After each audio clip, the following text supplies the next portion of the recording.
3 legions, 17, 18, 19.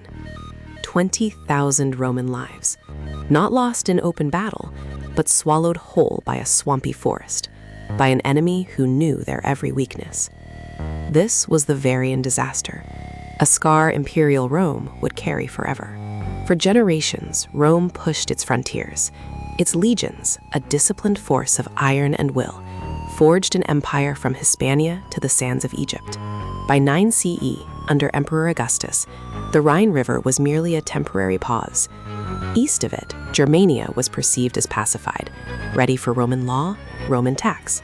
Publius Quintilius Varus, a respected governor of Syria, consul of Rome, was entrusted with its administration. He came with 3 legions, not for conquest, but for consolidation. He walked with confidence. But confidence can cloak a knife. By his side rode Arminius, a chieftain of the Cherusci, yes, but more, a Roman citizen, an equus, raised in Rome, educated in its ways, trained in its legions. He commanded Varus's own auxiliary forces, a trusted confidant, a son of Rome. Yet beneath that Roman veneer, Arminius harbored a fire, a vision of a united Germania, free from the eagle's shadow. He mastered Rome's tactics, then turned them against her. He was the Trojan horse walking right through the gates. Arminius spun his web. Whispers of a minor revolt far to the north, a tactical diversion. He convinced Varus to take a shorter route to winter quarters, a deceptive path through the dense, unfamiliar Teutoburg Forest, a swampy labyrinth. A direct warning came from Arminius's own father-in-law, Segestus. He pleaded with Varus to arrest all Germanic chieftains, Arminius among them. Varus dismissed it. A domestic squabble, he thought.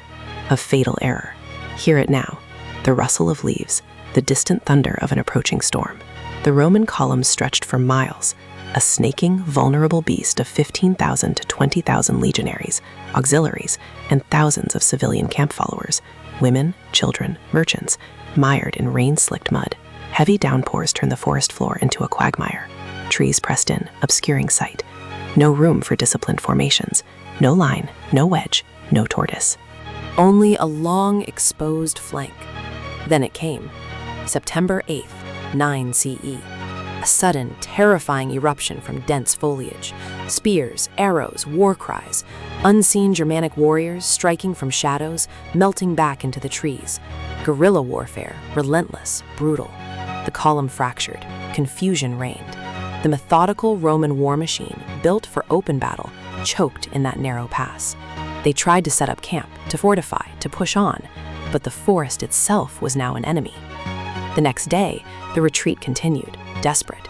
The battled column was funneled into a narrow choke point, likely Calcresi. Here, the Germanic tribes had not just waited, they had built a death trap, a rampart of turf and sand, reinforced with timber palisades, specifically designed with gaps for their sorties, a kill box. Imagine that ancient forest. You can almost hear the clamor, clang of steel, thud of bodies, cries of despair. Roman attempts to storm the walls, to break free, shattered against a hail of spears and stones. Discipline, the bedrock of Roman power, cracked. Legionaries, once invincible, were slaughtered by the thousand. The elite soldiers of imperial Rome, trapped, outmaneuvered, died in the mud, their gleaming armor tarnished, their resolve broken. For 4 agonizing days, the battle raged. By September 11th, it was over. Publius Quintilius Varus, watching his legions disintegrate, facing inevitable capture and ritual sacrifice, chose the Roman way. He fell on his sword, a final, desperate act of honor. Many senior officers followed him. The remaining forces, Legions 17, 18, and 19, were almost entirely annihilated. Between 15,000 and 20,000 Roman soldiers, along with thousands of civilians, perished. The aftermath was a horror. Germanic tribes, masters of psychological warfare, left the bodies unburied, weapons strewn. They sacrificed centurions on halters, nailed Roman skulls to trees, a terrifying message etched into the very landscape. When news reached Rome, Emperor Augustus, mighty ruler of a vast empire, was shattered. He paced his palace, banging his head against the walls, crying, "Quintilius Varus, give me back my legions." A cry of anguish that echoes still. Rome would launch punitive campaigns later, under Germanicus, exacting bloody revenge, recovering some lost eagle standards. The line was drawn. The Varian Disaster solidified the Rhine as Rome's permanent eastern frontier. No longer would Rome pursue conquest beyond that river. A turning point, a permanent scar. The course of empire irrevocably altered by betrayal, by a barbarian who outfought, and ultimately redefined the boundaries of Roman power.